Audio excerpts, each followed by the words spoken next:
What does analytical reading mean to you? Is it for you to remember everything that you've read in the book? For you to remember everything valuable and not skim through the book? Well, you're at the right place. मेरा नाम चारू है and today we will be discussing how to get the most out of a book that you've read. Okay, first of all, let me break this to you that you cannot remember everything that you've read from a book.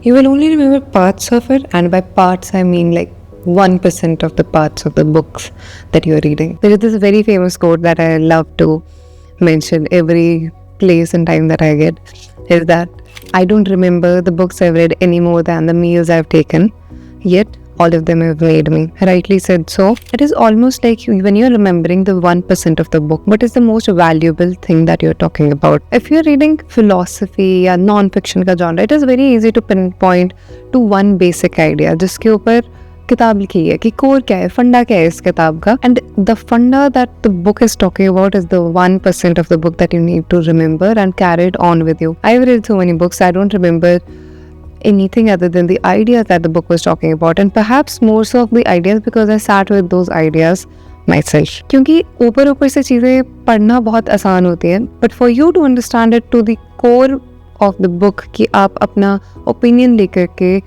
बैठ सकते हैं लोगों के बीच में for it to be discussed and talked about, you need कि आप उसकी और गहराई में जाके पढ़ें.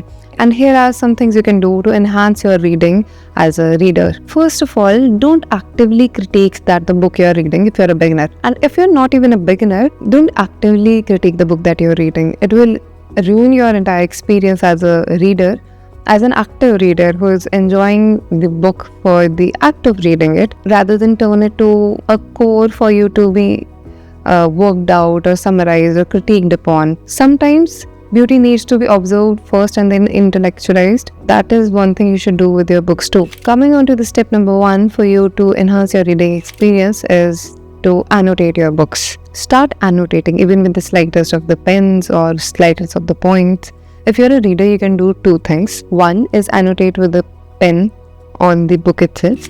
Second is that you can take another copy, write out the ideas about the book itself and add on to your ideas onto the next one if you want to keep your copy clear. I'm not the latter one. I love अपनी किताबों को गंदा करना, भर भर के annotation से भर देना. It's such a pride possession अगर मुझे कोई annotated second hand copy भी मिल जाती है of people. I feel like it holds more of emotions as a person क्योंकि it enhances the entire process of reading.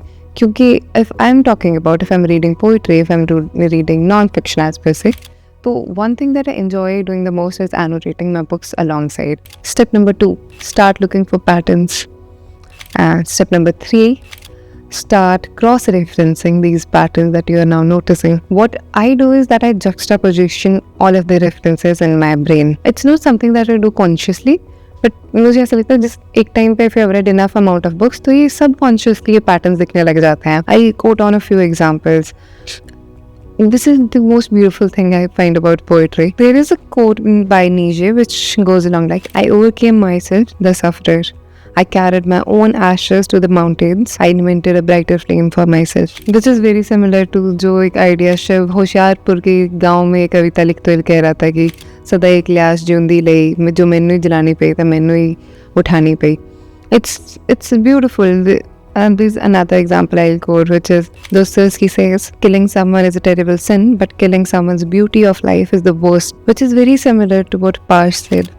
सब तो खतरनाक होता है, सपनों का मर जाना.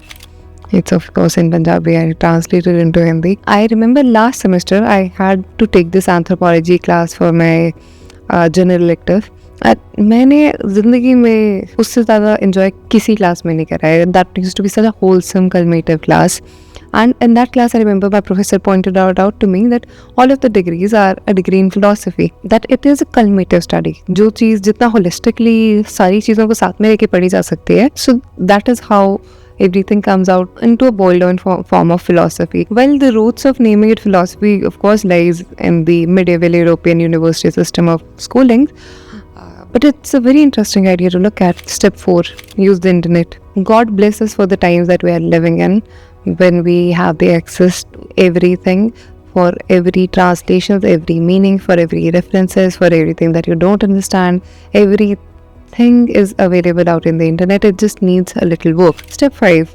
Revisit, revisit, revisit. जब तक you won't sit on an idea long enough, जब तक you won't be revisiting your books जिनको आपने annotate किया हुआ है, वो फिर से पढ़नी पड़ेंगी. You will have to go through the same ideas, think upon them, ponder upon them, cross-reference करना start कीजिए about the ideas you've heard different multiple authors or people talk about. Things will start to make more sense, and everything patternized would not make it look like work. This would be something you would do out of pleasure for reading. And especially when you'll start doing this, the mere absorption of things into your brain would get so highly enriched कि ये चीज़ें भूलना मुश्किल हो जाती हैं. फिर ये पैटर्न्स बन जाते हैं, किताब का 1% याद रहने लग जाता है, and you can easily weave it out in a story कहीं पे भी.